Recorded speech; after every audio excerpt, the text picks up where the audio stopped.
Recording. Recording? Yeah. All right, awesome. So I am actually kind of excited to talk about this one because I do like journalism, especially with everything going on.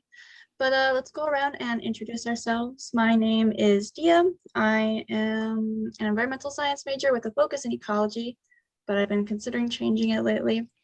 And yeah, nice to be here. I'm Will. I'm a freshman. I'm an econ major. I'm Bryant. I'm a business finance major. I'm Maggie. I was an elementary education major, but now I'm undecided. I'm John. I'm a bio major. I'm Patton. I'm an environmental studies major. Hey, I'm Kiev, and I'm a freshman currently. All right, awesome. So how did we kind of feel about all of the things that we had to like watch and read this week? Because like personally, I thought it was really interesting because I feel like we did something that was a little bit off par what we usually do. I feel like we usually read a lot of articles and things like that. I think it was really cool that we got to like play a game and stuff like that. Mm-hmm. Yeah. Personally, out of the articles given, I focused mainly on. I think a lot of you guys did too. Was the John Oliver video I found pretty interesting, where he mainly just discusses journalism in its current state and kind of relates to how newspapers are more of a dying breed. Did you guys watch that one too? Oh yeah. Yeah. Yeah, I watched that one. Other ones, yeah.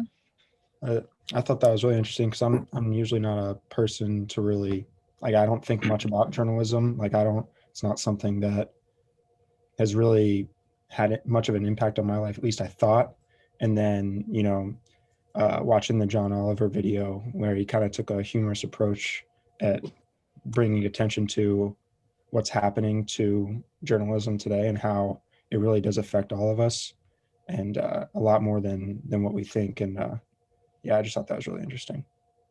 Yeah, I mean, I feel like he really did a good job at like bringing up how even though we all think like we know where we get all of our news from, because most of us use like Instagram and Twitter and stuff like that, but all of them are getting their information from actual journalists, even though we might not know that. So I found it pretty surprising how much like information we all take in that we actually don't know where it's coming from. Exactly. And I think one thing that I think is actually really interesting is that, did you know, fun fact, that only 6 companies in the entire world own 90% of media output? It's why you can line up so many news segments and they all say the exact same thing, like word for word. And I thought that was really interesting because especially with the way that the way that we receive news has been changing and it's becoming sort of, it's becoming sort of a monopoly in the way that we take it. We haven't really changed the way that we consume it. You know what I mean? We still tend to take a lot of it at face value, or at least I did. And then I kind of grew up, Yeah, that is true. But also I saw he was kind of mentioning how another thing with, at least in our age is we're so unwilling to pay, journalisms for their work. We expect like everything is for free, mainly because of social media and how everything's switching to online. But with the change of this, everything being free, it kind of makes it harder for journalists to have to, and their businesses to make money. So it's kind of becoming like a suffering business where they're switching to online, but when they do switch to online, they're now being forced to pump out content. And, when you put out so many articles, some of it can lose its credibility. I remember he mentioned, I think it might have been The Guardian was requiring that new journalists have to pump out 3 articles a day or something crazy like that. Can you imagine having to do write 3 articles a day? No, I think I would also probably just write about like dogs or cats at that point. Yeah, it's pretty crazy. When you're having to put that much out, there's only so many important stories that are going on. And then once you put those stories out, the ones that get attention are the ones that get attention are the ones that are like a little more outrageous and not necessarily the most important. And that kind of goes into how clickbait is really affecting the way journalism is going. I just want to know what you guys thought about that. Yeah, that's actually an article I focus on a lot because and we become what we hold. That's what a lot of the focus is about from Nikki Case. And I thought it was a cool perspective from him, how while it is in a sense like the media's fault, we as an audience also have a control over that because we as the audience are the one who consumes the media, right? And obviously we click on articles that are kind of clickbaity, right? that have like outrageous just outrageous articles, right? A lot of violence and stuff. That's what gets the attention. So we're kind of like feeding into that cycle, because if that's what makes them money, that's what they're going to keep focusing on. Yeah, the switch to online has kind of shortened our attention spans of what we want to pay attention to. And it's such a highly competitive field where the consumer is only going to pick something that catches their attention or that can immediately interest them. So you're going to catch like a lot of skewed information now, and it's really just appeals to the audience, I feel like, a lot of it, and instead of what the actual news is. I have to agree. And I think that we have fallen, as like, I think Nikki Case also says this in his article, like, they're really stuck in this feedback loop between the audience, what the audience wants to read, and what will give them revenue, click revenue, ad revenue, whatever, and what they can actually put out. And I think it has become sort of a very harmful pattern, because to us it seems harmless. You know, we're just clicking on an article. We're just one person, we're clicking on an article. But really what that is doing, in my opinion, is it's enabling this content, because they make money from those clicks, you know? We're enabling them to keep pushing these things out because that's what's making them money. And it's sort of like how like an ant is not going to see the pattern in like a hedge maze, you know, because it's so big, you know? Because something that is so harmless to us is actually much bigger than that, I guess, if that makes sense. Yeah. I was going to say how it kind of reminded me how you said there's so much to pick from, where it reminded me of something Professor Mancini said in James Part 1, where he mentioned how like nowadays there's so much confirmation bias in your news, because people just select what news articles they want to read with whatever aligns with their views.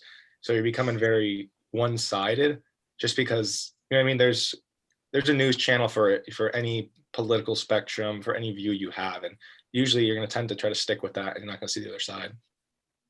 That's true. Maggie, Patton, did you guys have anything? Like, Yeah, I was about to comment on John's thing. Definitely, if people don't agree with their side of the news, you know, fake news, people call out, you know, fake news just because it's not something they believe in. So that's a big part. And James Part 1, Professor Wilson brought up, you know, being a cautious consumer when we have to,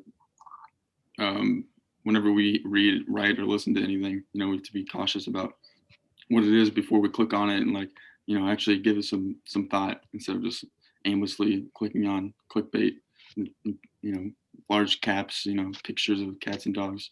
It's not real news.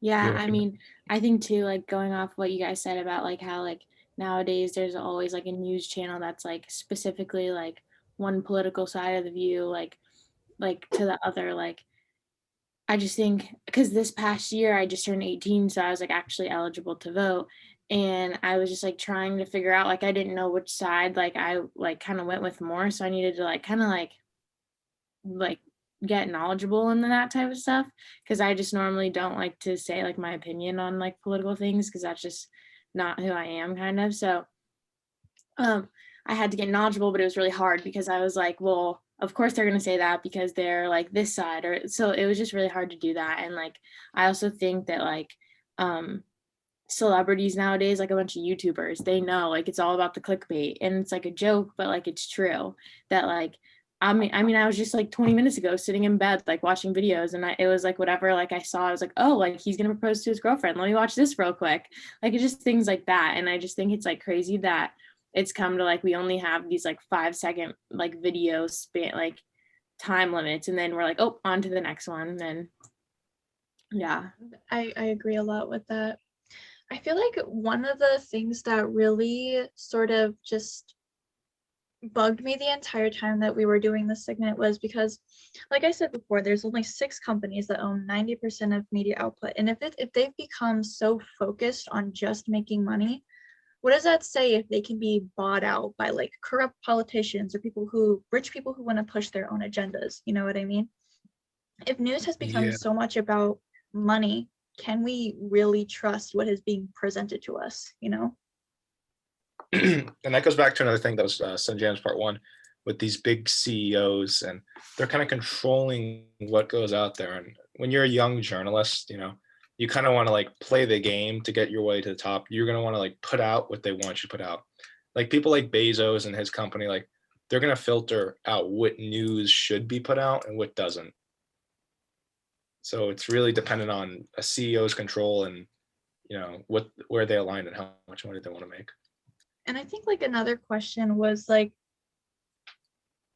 if so many people, I feel like it's understandable that people are very unwilling to pay for news in sort of the era that we live in. And I also think that news should be more accessible to people who don't have money, to people who can't afford TVs or people who can't afford a newspaper subscription. You know what I mean?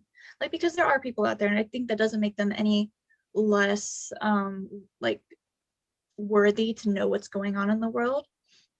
But on the other end of the spectrum, it's like, because news is becoming free, it is becoming less exclusive to real and actual news, you know? So like, it sort of is, the question that I had is there any kind of solution to this? Like, is there a way to make news free but reliable? You know what I mean? Yeah, What that's do you guys think?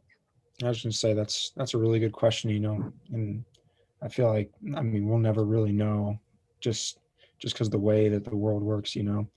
There's probably many journalists out there that want to put out better stories and more, and they want to put out different stories that they feel will contribute more to society. But in this world, like, money is everything pretty much.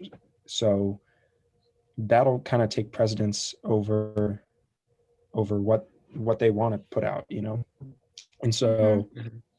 that's why you're just continuing to get a lot of these stories that may seem fun and interesting, but really don't have much value to what we need to know, you know. Yeah. Right. If I could say something on the reliability of like articles and stuff in media, is I think we as an audience also have to get better at like kind of like finding our way through like the fabrications and nonsense to like the legitimate news, right? I think it was Professor Lin who was saying in a Jams interview that basically we kind of have to like refine our BS detector, as she called it. Like, we as an audience have to get better educated too, so that we can we ourselves can change this this cycle that we're going through in the news media of just like clickbaits and just for money. Yeah, I feel I like agree. society as a whole has kind of shifted from like getting your newspaper once a day, so you have information from that like at the beginning of the day, but now everyone has their phones, and so they're constantly able to see things. And with how well covered like the entire world is with technology now, you have instant access to what's happening everywhere. Whereas when you had the newspaper, it was, you get it delivered in the morning, you're able to see it at the beginning, and then you wait until the next day to see if anything's happened. But now, as a society, we're all just seeing it in real time pretty much. And so now journalists and people like that have to constantly be putting things out just to feed everyone's need for entertainment. I agree, William. And like, one thing that I don't know if you guys have felt the same way too, but since like the entire world, like everything happening in the entire world is just right there and it's like in my face constantly, I have been so exhausted and overwhelmed from the news. Like, I don't know if you guys have felt this way recently, but it's like every time I log on to any social media, it's something new, it's something tragic, something horrible happening that I just can't change, you know? And it's just constantly there.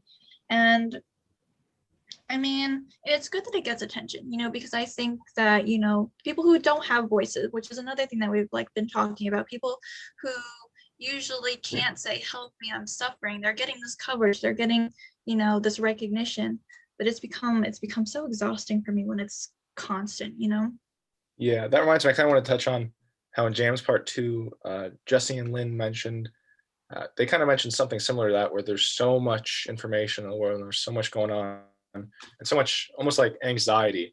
And personally, even for yourself, they recommended like a form of journalism almost, which is journaling your everyday experiences. I mean, there's so much going on in the world where it helps to be able to sit down and take a moment for yourself and kind of just remember what happened. And I really found that like almost like helpful.